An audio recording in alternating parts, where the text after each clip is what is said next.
مزید short clip بیانات کے لیے ہمارے چینل کو سبسکرائب کیجیے اور بیل آئیکن کو دبائیے۔ جزاک اللہ۔ سب سے بڑا دعویٰ قرآن کا، ایسا زبردست دعویٰ کیا ہے نا، یہ جو دوسرے مذاہب ہیں نا جو کہتے ہیں کہ نہیں اسلام سب صحیح ہے، مسلمان بھی ٹھیک ہیں، عیسائی بھی ٹھیک ہیں، یہودی بھی ٹھیک ہیں، ہندو بھی ٹھیک ہے، سکھ بھی ٹھیک ہے، جو جس مذہب کو فالو کر رہا ہے کیا کر رہا ہے، بولو صحیح ہے۔ ایک سکھ خاتون کا فون آیا، اس کی بہن مسلمان ہو گئی تھی یو کے میں، تو انہوں نے 4-5 سال پرانی بات ہے، انہوں نے مجھے بتایا کہ میری سسٹر مسلمان ہو گئی ہیں، سکھ مذہب سے اسلام قبول کر لیا انہوں نے، اور جو ہے تو میں نے کہا آپ لوگوں کو کوئی اعتراض تو نہیں ہوا؟ کچھ مسئلہ پوچھ رہی تھی، سکھ خاتون تھی لیکن مسئلہ مجھ سے پوچھ رہی تھی، کہنے لگی کہ میں بھی اسلام کو کافی چیزوں میں فالو کرتی ہوں اور اسلام بہت اچھا مذہب ہے، اگرچہ میں مسلم نہیں ہوں لیکن مجھے اسلام اچھا لگتا ہے اور مجھے اپنی بہن کے مسلمان ہونے پر کوئی اعتراض، بولو بھائی، نہیں۔ میں نے ان سے کہا، میں نے کہا دیکھیں اسلام کا اچھا لگنا کامیاب ہونے کے لیے کافی، بولو نہیں،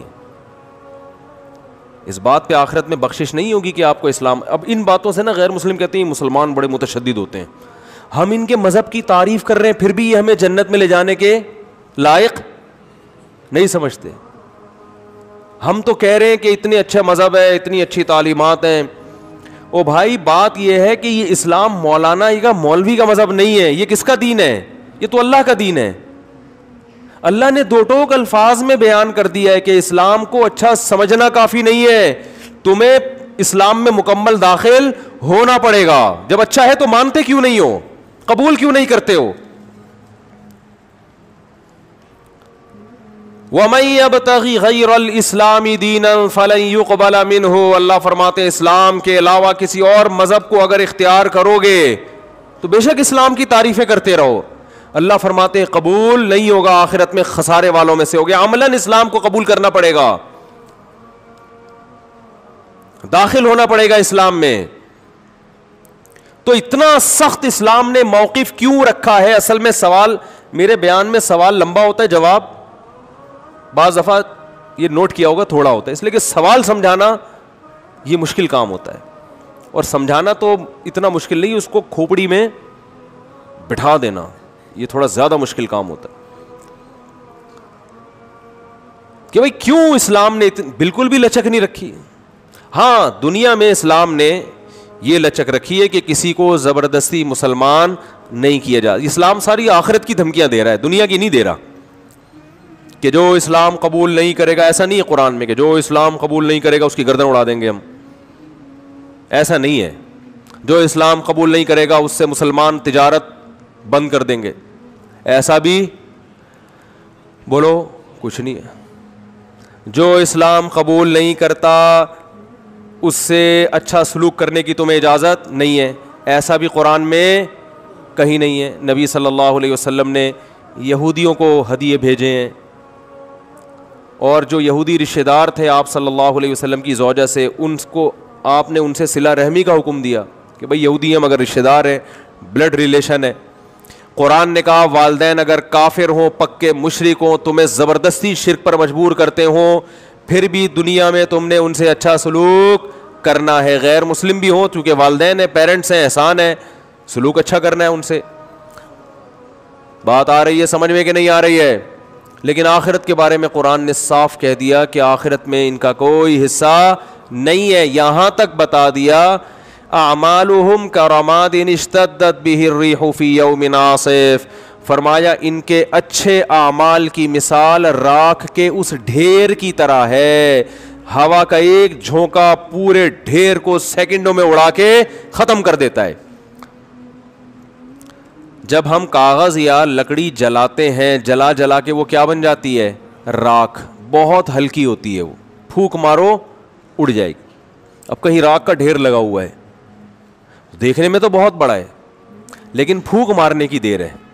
تو اللہ فرماتے ہیں جو اسلام کو فالو، اس کو مائک کو کیا ہو گیا دوبارہ، جو اسلام کو فالو نہیں کرتے ان کے عمل دیکھنے میں بہت اچھے، تبھی تو لوگ پتہ ہے کیوں کہتے ہیں، لوگ کہتے ہیں اتنے اچھے اعمال تو کر رہے ہیں، اتنے ٹرسٹ بنا دیے انہوں نے، اتنی تھینک یو، ایکچولی اس طرح کی باتیں ہوتی ہیں نا۔